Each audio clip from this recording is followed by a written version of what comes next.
Se eu pudesse simplificar o objetivo, seria este. E é o seguinte. Certo, tudo bem. Primeiro, parar o genocídio.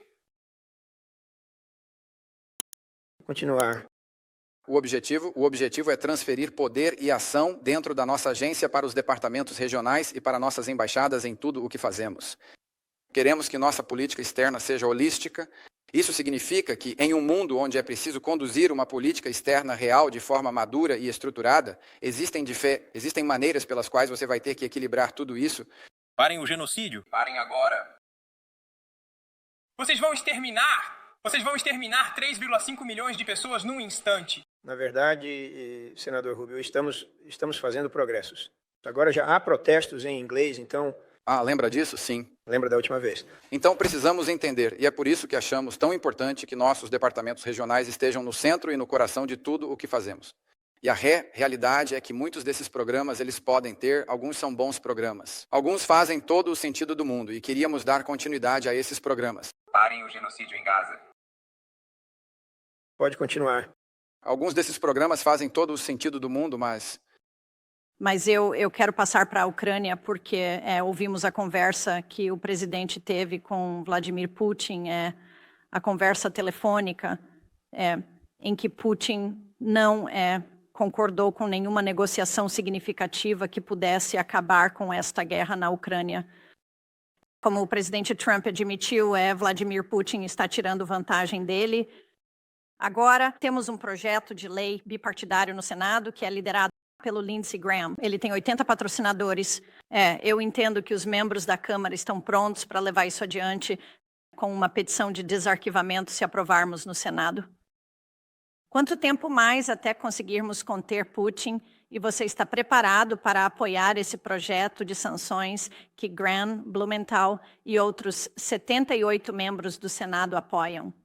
Vou responder sua última pergunta sobre o projeto de lei. Não podemos controlar o que o Congresso faz e já dissemos aos russos. Não agora. Há 6 a 8 semanas. Acredito, senador Shane, que você participou de uma conversa que deixou claro para os russos o que aconteceria se não houvesse progresso. E isso foi repetido várias vezes.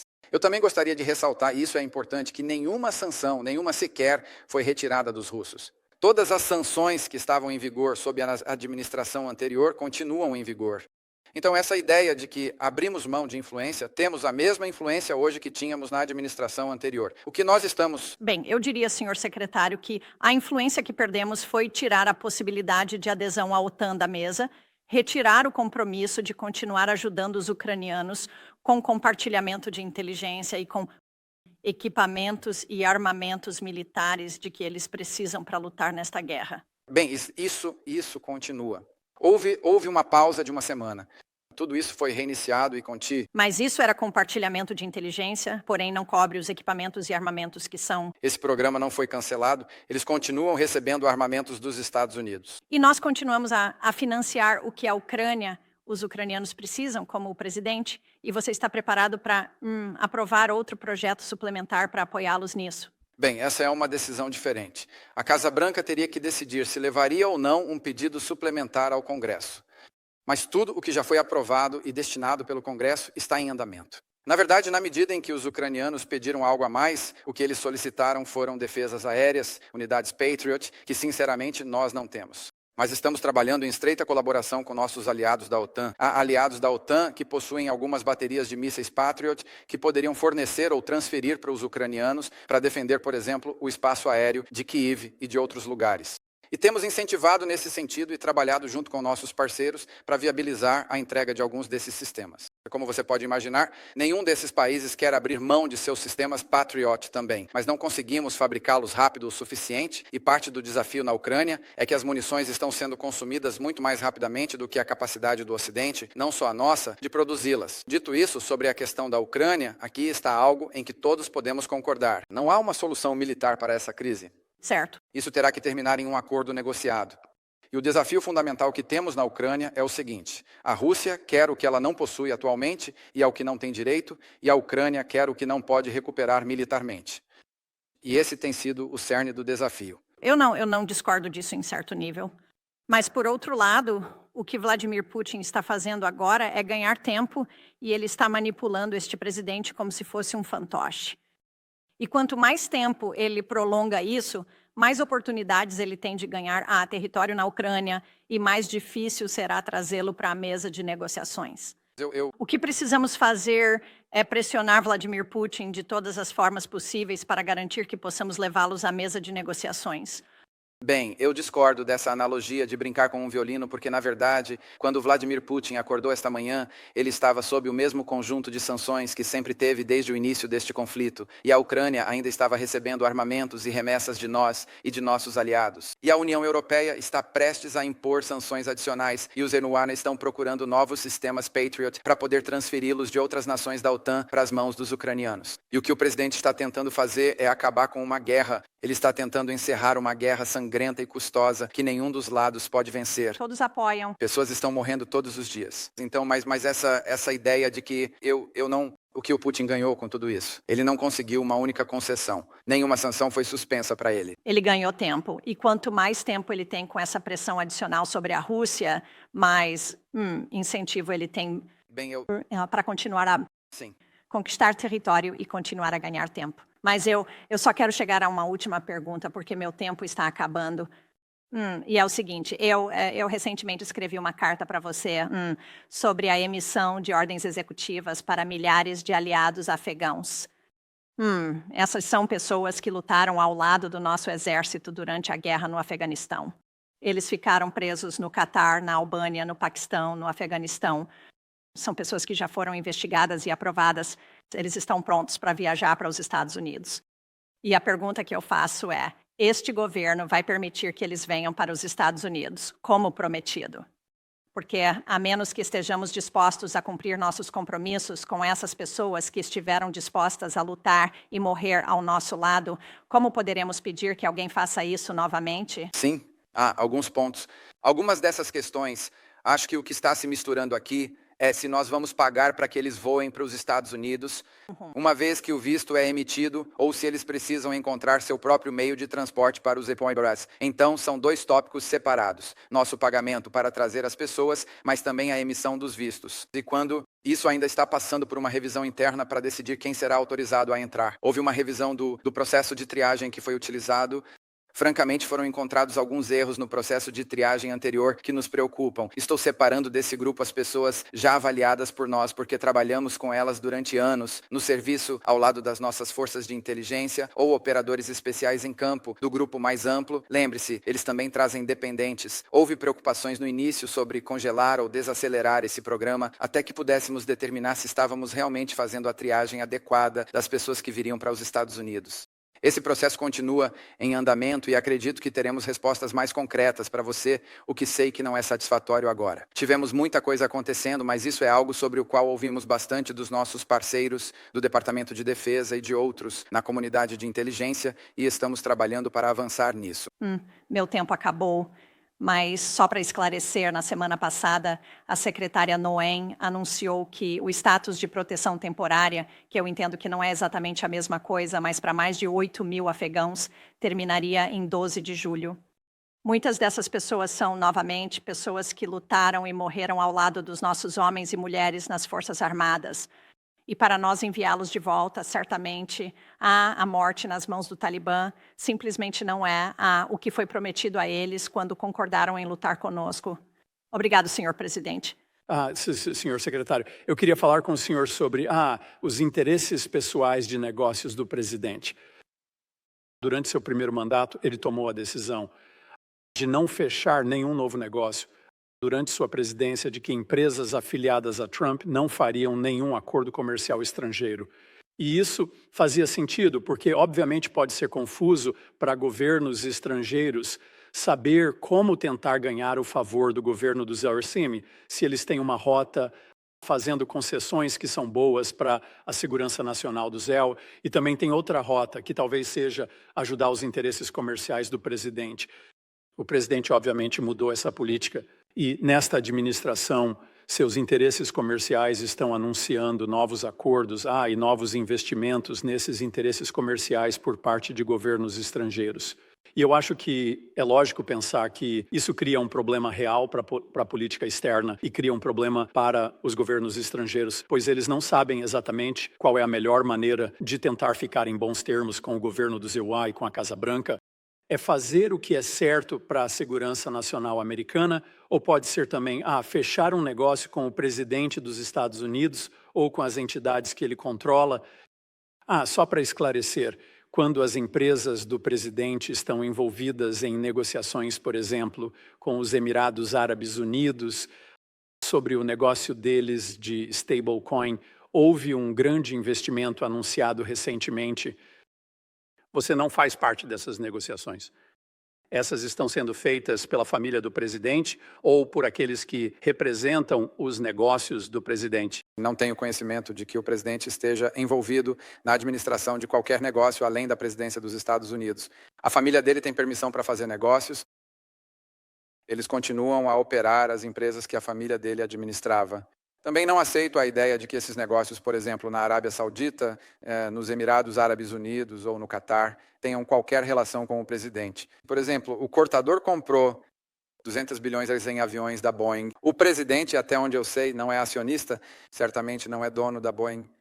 Então, se você observar, a grande maioria dos negócios estruturados envolviam investimentos nos Estados Unidos. Esses são os acordos que ele assinou. E ou investimentos, por exemplo, nos Emirados Árabes Unidos ou na Arábia Saudita, envolvendo inteligência artificial. Bem, os Emirados Árabes Unidos realmente anunciaram um investimento massivo na World Liberty Financial. E a World Liberty Financial é controlada por o presidente, de fato, participa ativamente desses negócios.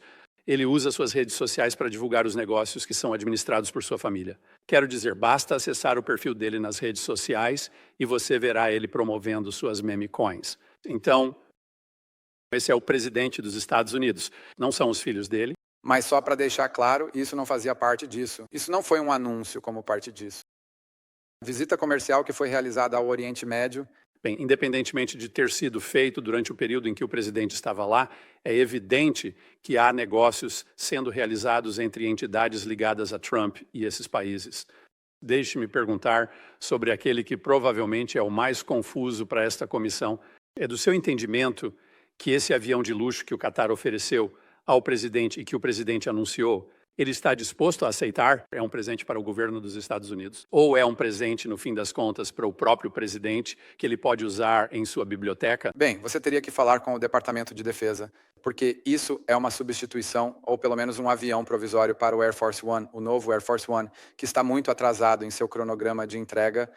Então, isso teria que ser tratado com a Força Aérea, eles que operam o Air Force One. Pelo que eu entendo, desde o início, esse é um avião que foi identificado. Depois de conversar com a Boeing sobre quais outros aviões ao redor do mundo atenderiam aos requisitos e que poderiam ser usados agora. Eles identificaram os que o Qatar tinha como uma oportunidade para um e, como resultado, ou os que os Emirados Árabes Unidos tinham como uma oportunidade para outro, e foi assim que isso aconteceu. E não é do seu entendimento que o avião, no fim das contas, pertencerá ao presidente ou à biblioteca presidencial depois? Bem, eu não estou envolvido nesse nível da questão. Nunca ouvi isso antes. O que ouvi é que esse avião vai substituir o Air Force One, que é um avião da Força Aérea. Deixe-me perguntar sobre o jantar que vai acontecer nesta quinta-feira à noite. O presidente ofereceu acesso a ele para os 200 maiores compradores de sua meme coin. Há relatos de que talvez cerca da metade ou mais desses indivíduos que irão se encontrar com ele, muitos em uma recepção VIP, sejam estrangeiros. Você tem uma lista desses estrangeiros que irão se encontrar com o presidente? Não sei nada sobre isso, nem sabia do jantar na quinta noite, então não tenho certeza ao que você se refere. Então você não sabe se algum dos estrangeiros que vai se encontrar com o presidente nesta quinta-feira à noite, por exemplo, está na nossa lista de pessoas sancionadas, ou se algum desses indivíduos tem conexões com, digamos, organizações terroristas no exterior. Acho que se tivessem ligações com terrorismo, o Departamento de Segurança Interna não deixaria entrarem no país. Mas, novamente, eu nem sabia que haveria um jantar. Você está me perguntando sobre algo que eu não sei. Bem, mas escute, este é um jantar que o presidente está oferecendo. Provavelmente vai envolver alguns interesses estrangeiros muito significativos. É preciso ser bastante rico para conseguir entrar nesse jantar. Isso não é relevante? Pergunta para a segurança do Estado. Não sou o secretário. Quais interesses vão conversar com o presidente? É ingênuo acreditar que eles não vão estar naquela sala falando sobre questões de segurança nacional? Bem, eu não acho que seja esse o caso, porque eu saberia se fosse. A verdade é que eu interajo com autoridades governamentais e outras pessoas em governos de outros países. Eu não sei do que você está falando sobre o jantar, eu não sei nada sobre isso. Não posso responder, não sei desse jantar, nunca ouvi falar. Como eu disse, eu não cuido da agenda social do presidente. Não está no meu telefone, não está no meu bolso.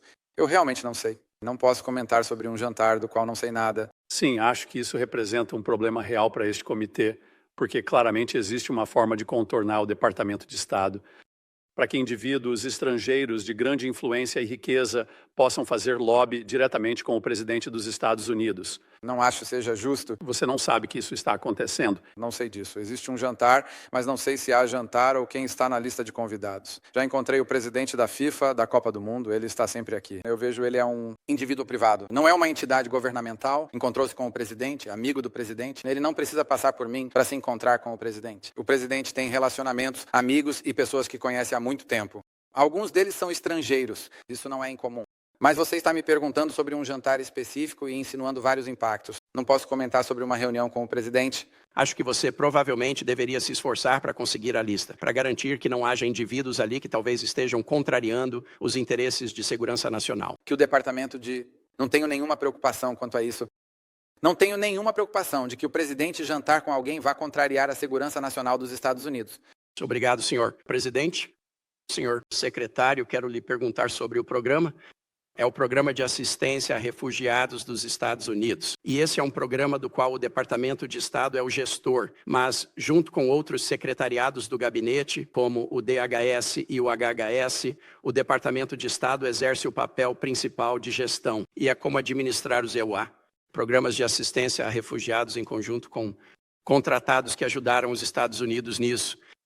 Por meio de uma ordem executiva, no primeiro dia de sua presidência, o presidente Trump suspendeu todos os programas de refugiados e cancelou contratos com agências como a Igreja Católica dos EUA, Serviços Luteranos de Refugiados, AGIAS ou Church World Services, que têm reassentado refugiados.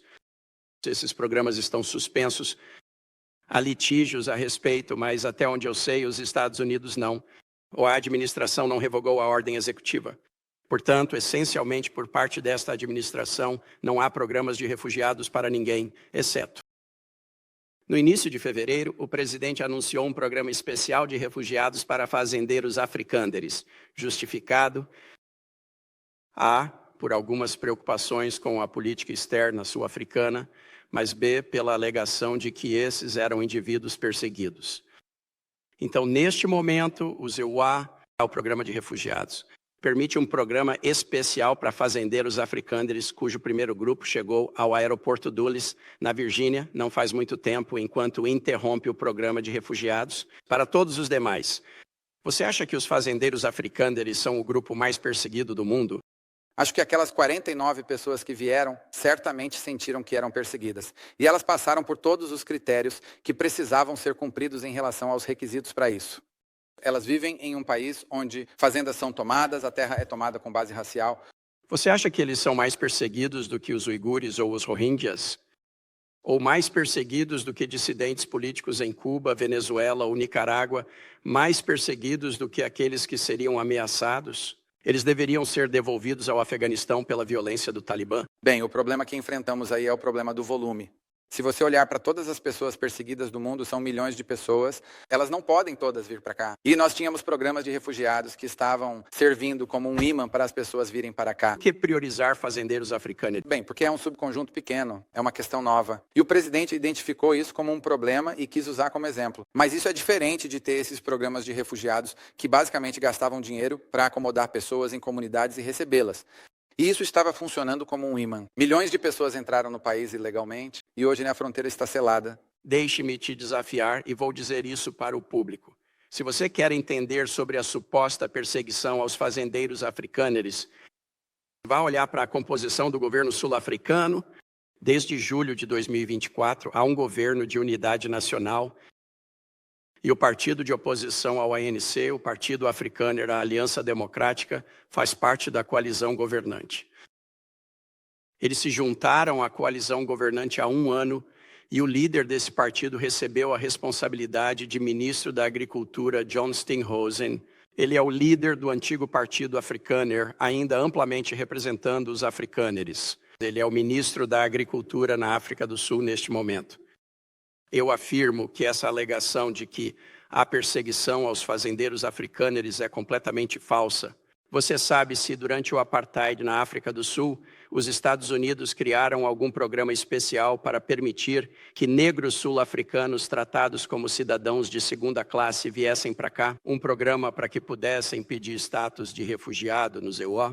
Não, porque provavelmente eu estava na 8ª ou 9ª série na época. Bem, então não espero que você saiba. Vou te dizer, nunca houve um programa especial para africanos virem como refugiados para os Estados Unidos. Nós permitimos programas especiais para pessoas perseguidas por sua religião, como judeus da era soviética. Nós permitimos programas especiais para pessoas fugindo do comunismo, como em Cuba, Vietnã, União Soviética. Nunca permitimos um programa especial para permitir que africanos entrassem nos Estados Unidos com status de refugiado acelerado até agora.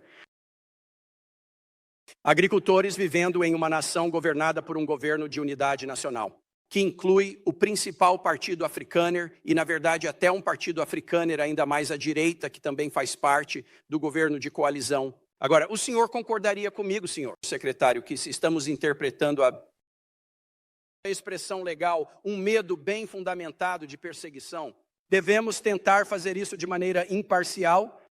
Acho que devemos tentar fazer isso no interesse da segurança nacional dos Estados Unidos. Sim, ok. Também concordo com você. Devemos mesmo.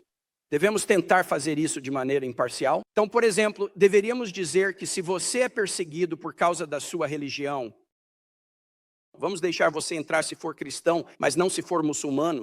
Acho que os Estados Unidos têm o direito de permitir a entrada neste país e priorizar quem eles querem permitir que entre. Então vou te perguntar, o que então um medo bem fundamentado de perseguição? Diz que você tem direito à entrada como refugiado se demonstrar um medo bem fundamentado de perseguição. Sem direito permitido. Então há um critério diferente baseado na cor da pele? Isso é aceitável. Bem, não sou eu quem está argumentando isso. Aparentemente é você, porque você não gosta do fato de eles serem brancos e escolher quem permitem entrar no ZEUA. Mesmo com base na cor da pele de alguém. Você é quem está falando sobre a cor da pele deles, não eu. Recusa reconhecer. Essas fazendas estavam sendo incendiadas e eles foram mortos pela cor da pele. Bem, você já mostrou se acha que qualquer um pode entrar neste país por qualquer motivo se cumprir critério. Quem disse isso? Nós vamos priorizar as pessoas que entram em nosso país com base no que é do interesse deste país. Esse é um número pequeno de pessoas que estão entrando nesse caso específico. Mas você disse esta semana que havia mais. É mais difícil de investigar. Em outros casos é mais difícil. Os Estados Unidos admitem pessoas todos os anos. 1 milhão vem legalmente todos os anos. 1 milhão. Pela primeira vez, esta administração disse que africanos têm passagem fácil e os programas de refugiados para o restante do mundo estão fechados. E você não pode dizer ao público americano que devemos aplicar este estatuto. De maneira imparcial. Não, eu acho que deve ser aplicado de uma forma... Bem, você não deveria se surpreender. Isso deve ser aplicado no interesse nacional dos Estados Unidos. Nossa política de imigração deve ser baseada no interesse nacional dos Estados Unidos. Ponto final. Fim de conversa. Se existe um grupo de pessoas que é mais fácil de investigar nós temos uma compreensão melhor de quem eles são e do que vão fazer quando chegarem aqui, eles vão receber preferência sem dúvida alguma. Existem muitas histórias tristes ao redor do mundo. Milhões e milhões de pessoas ao redor do mundo. É de partir o coração. Não podemos assumir milhões e milhões de pessoas ao redor do mundo. Nenhum país pode. Então é preciso ter um processo de decisão. Quem você prioriza? Quem você permite entrar? Fazemos isso o tempo todo. Fazemos isso no nosso sistema de imigração atualmente, sob as leis vigentes. Infelizmente, é baseado principalmente em laços familiares e não no que a pessoa vai contribuir para a sociedade do ponto de vista do mérito. Isso deveria ser mudado, mas isso exigirá mudanças na legislação. Mas no fim das contas, essa ideia de que de alguma forma temos que aceitar qualquer pessoa que queira vir para os Estados Unidos é absurda. Nenhum país do mundo tem uma política de imigração assim. E ninguém está argumentando que deveríamos ter. Devolvo a palavra, senhor Cadeira. Senhor secretário, você e eu servimos juntos no Congresso por 15 anos. Nem sempre concordávamos, mas acredito que compartilhávamos alguns valores em comum. A crença em defender a democracia e os direitos humanos no exterior e em honrar a Constituição em casa. É por isso que votei para confirmar sua indicação. Acreditei que você defenderia esses princípios. Você não fez isso. Você fez o oposto. E você costumava falar com convicção sobre a importância da ajuda externa como uma ferramenta para promover os valores e interesses americanos. Depois, você ficou parado enquanto Elon Musk destruía a USAID e outros programas de assistência. Isso deixou um impacto devastador, quebrou a confiança com outros países, abriu espaço para a China e outros adversários e resultou em inúmeras mortes evitáveis de crianças e outras pessoas. Pegue o Sudão, por exemplo. O congelamento do Zaire, a assistência humanitária obrigou ao encerramento de quase 80% das cozinhas de emergência de alimentos ali existentes. 2 milhões de pessoas afetadas pela fome ficaram sem acesso à comida. Pessoas morreram por causa dessas ações. Mães, pais e crianças. Toneladas de alimentos de emergência que poderiam ter salvado suas vidas ficaram apodrecendo em armazéns. Porque você e Elon Musk se recusaram a deixar a USAID fazer seu trabalho. O Sudão é um país onde, segundo a própria determinação do governo, um genocídio está acontecendo em Darfur. Mas é aqui que a situação passa de cruel para desprezível. Enquanto corta a ajuda alimentar para famílias sudanesas que estão vivendo um genocídio real, você está acelerando o processo para que sul-africanos brancos obtenham status de refugiado com base em uma alegação fabricada de que são vítimas de genocídio. Você tentou bloquear a admissão de pessoas que já haviam sido aprovadas para virem para cá como refugiados, enquanto fazia alegações falsas para justificar a concessão desse status a africâneres. Você ridicularizou o processo de refugiados do nosso país, transformando-o em um sistema de apartheid global, onde ideologia política e raça importam mais do que a verdade ou a necessidade. E enquanto você virou as costas para um genocídio no Sudão e inventou um na África do Sul, se aliou ao presidente Trump para sacrificar o povo ucraniano e foi manipulado como um fantoche por Vladimir Putin. Claro, Donald Trump não apenas disse que acabaria com a guerra na Ucrânia no primeiro dia, como também afirmou que encerraria a guerra em Gaza no primeiro dia. E ainda assim, na semana passada, todos vocês estavam correndo para os estados do Golfo, entregando tecnologia americana muito sensível de IA e chips, mas não fizeram nada para acabar com a guerra em Gaza e trazer de volta os reféns restantes. Você sabe que por 78 dias, o governo de Netanyahu não permitiu que um único pedaço de comida entrasse em Gaza para chegar a mais de 2 milhões de civis. Até agora, 57 crianças morreram de desnutrição e mais de 14 mil crianças estão em perigo iminente de morrer de fome. Como Cindy McCain disse na semana passada, e eu cito, famílias em Gaza estão passando fome enquanto a comida de que precisam está parada na fronteira. Isso é uma grave violação tanto da lei do ZEU quanto do direito internacional. O que você fez? Nada. Em nenhum momento você pediu publicamente ao governo Netanyahu para acabar com o bloqueio. Felizmente, outros países se manifestaram e agora vemos um pequeno fluxo entrando. Em que você concentrou sua energia em vez disso, senhor secretário? Bem, sua primeira viagem como secretário de Estado foi a El Salvador, não para promover a democracia, mas para se aproximar do presidente Bukele, que se autodenomina o ditador mais legal do mundo. O resultado foi um acordo de dinheiro por conivência para privar pessoas que vivem nos Estados Unidos de seus direitos constitucionais ao devido processo legal. A Suprema Corte, em uma decisão unânime de 9-0, instruiu você a facilitar o retorno aos Estados Unidos de Abrego Garcia, que a administração admitiu ter sido deportado injustamente para El Salvador. Qual é a sua resposta? Você desrespeitou abertamente ordens judiciais. Quando perguntado se você entrou em contato com El Salvador para trazer Abrego Garcia de volta, você se gabou e cito: "Eu nunca lhe diria isso. E sabe para quem mais eu nunca diria? Para um juiz." Está claro que você não se importa com o direito ao devido processo garantido pela 5ª emenda e também não se importa com a 1ª emenda, já que tem estado muito ocupado retirando estudantes de campi universitários por exercerem seu direito à liberdade de expressão. Você ressuscitou uma relíquia da era McCarthy para afirmar que os estudantes manifestantes representavam uma ameaça à política externa dos Estados Unidos. Francamente, senhor secretário, você sabe tão bem quanto eu que isso não tem nada a ver com segurança nacional. Trata-se de punir a liberdade de expressão. E você sabe que na América, o governo não pode usar seu poder para punir discursos dos quais não gosta. No entanto, em março, o senhor se gabou de revogar vistos de estudantes, dizendo, e estou citando: "Fazemos isso todos os dias, Toda vez que encontro um desses lunáticos, tiro o visto deles. Fim da citação. Vamos analisar um desses lunáticos, senhor secretário.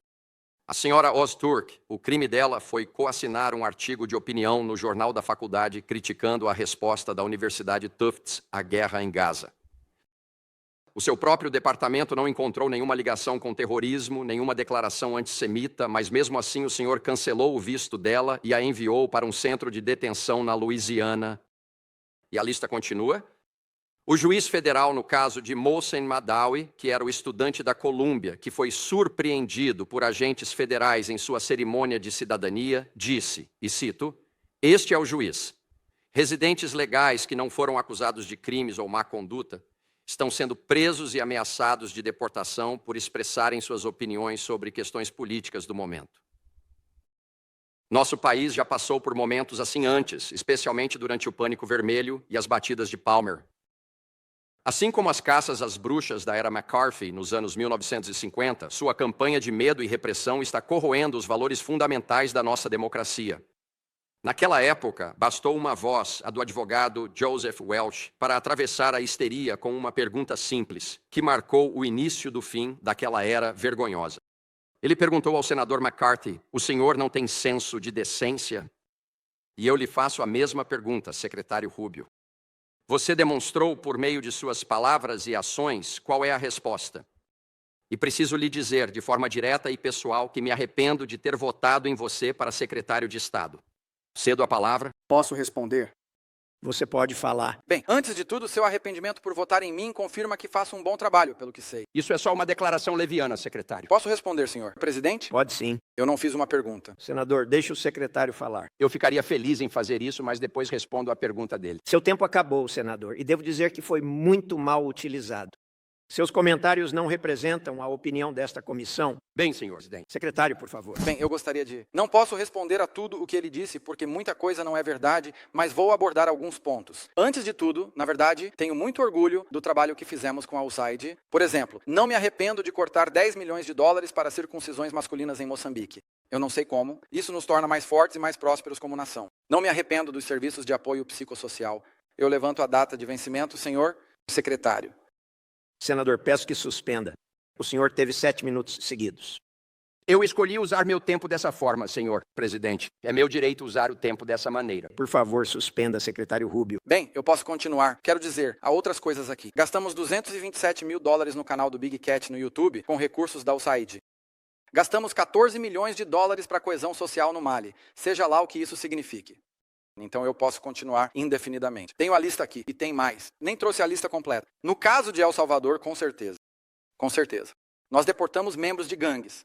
Membros de gangues, inclusive aquele com quem você tomou uma margarita. E esse cara é um traficante de pessoas. E esse cara é um membro de gangue. E as evidências vão ser claras. Nos próximos dias você vai ver com quem você se encontrou. Senhor. Presidente, senhor... Presidente, ele não pode fazer comentários sem fundamento assim. O secretário Rubio está com a palavra. O secretário Rubio deveria levar esse depoimento ao senador dos Estados Unidos, porque ele não fez isso sob juramento. Aqui vai outro ponto, certo? Existe uma divisão em nosso governo entre o poder federal e o poder judiciário. Nenhum juiz do poder judiciário pode me dizer, ou ao presidente, como conduzir a política externa. Nenhum juiz pode me dizer como devo me relacionar com um parceiro estrangeiro ou o que preciso dizer a eles. E se eu, de fato, entrar em contato com esse parceiro estrangeiro e conversar com ele, não tenho nenhuma obrigação de compartilhar isso com o poder judiciário.